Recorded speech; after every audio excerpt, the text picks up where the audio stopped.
Petrus menyembuhkan orang lumpuh.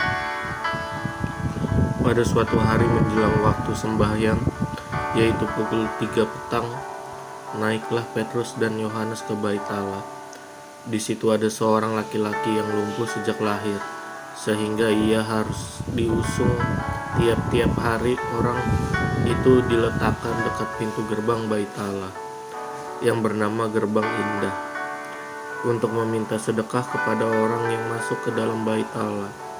Ketika orang itu melihat bahwa Petrus dan Yohanes hendak masuk ke bait Allah, ia meminta sedekah. Mereka menatap dia dan Petrus berkata, "Lihatlah kepada kami." Lalu orang itu menatap mereka dengan harapan akan mendapat sesuatu dari mereka. Tetapi Petrus berkata, "Emas dan perak tidak ada padaku, tetapi apa yang kupunyai kuberikan kepadamu. Demi nama Yesus Kristus, orang Nazaret itu, berjalanlah." Lalu ia memegang tangan kanan orang itu dan membantu dia berdiri. Seketika itu juga kuatlah kaki dan mata kaki orang itu. Ia melonjak berdiri lalu berjalan kian kemari dan mengikuti mereka ke dalam bait Allah, berjalan dan melompat-lompat serta memuji Allah. Seluruh rakyat itu melihat dia berjalan sambil memuji Allah. Lalu mereka mengenal dia sebagai orang yang biasa duduk meminta sedekah di gerbang indah bait Allah, sehingga mereka takjub dan tercengang tentang apa yang telah terjadi padanya. Khotbah Petrus di Serambi Salomo. Karena orang itu tetap mengikuti Petrus dan Yohanes, maka seluruh orang banyak yang sangat keheranan itu datang mengerumuni mereka di serambi yang disebut Serambi Salomo. Petrus melihat orang banyak itu lalu berkata, "Hai orang Israel, mengapa kamu heran tentang kejadian itu? Dan mengapa kamu menatap kami seolah-olah kami membuat orang ini berjalan karena kuasa atau kesalehan kami sendiri? Allah Abraham, Ishak, dan Yakub adalah nenek moyang kita, telah memuliakan hambanya, yaitu Yesus yang kamu serahkan dan tolak di depan Pilatus.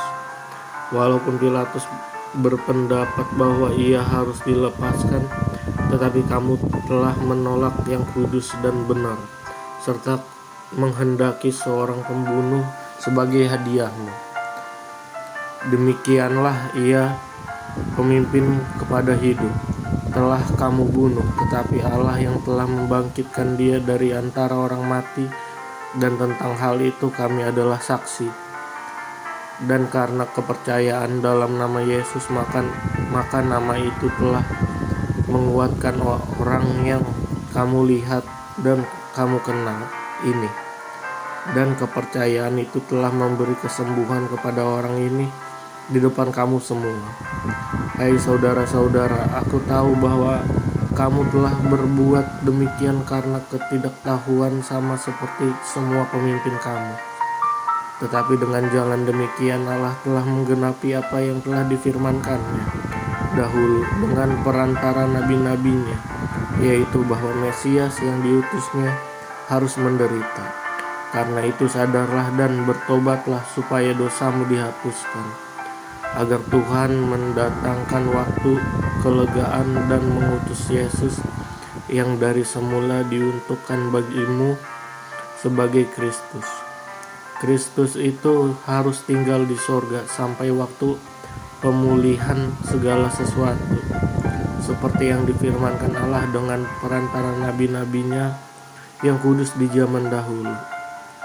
Bukankah telah dikatakan Musa, Tuhan Allah akan membangkitkan bagimu seorang nabi dari antara saudara-saudaramu, sama seperti aku dengarkanlah dia dan dalam segala sesuatu yang akan dikatakannya kepadamu. Dan akan terjadi bahwa semua orang yang tidak mendengarkan nabi itu akan dibasmi dari umat kita. Dan semua nabi yang pernah berbicara mulai dari Samuel dan sesudah dia telah bernubuat tentang zaman ini. Kamulah yang mewarisi nubuat-nubuat itu dan mendapat bagian dalam perjanjian yang telah diadakan Allah dengan nenek moyang kita. Ketika Ia berfirman kepada Abraham, oleh keturunanmu semua bangsa di muka bumi akan diberkati. Dan bagi kamulah pertama-tama Allah membangkitkan hamba-Nya dan mengutusnya kepada kamu supaya Ia memberkati kamu dengan memimpin kamu masing-masing kembali dari segala kejahatanmu.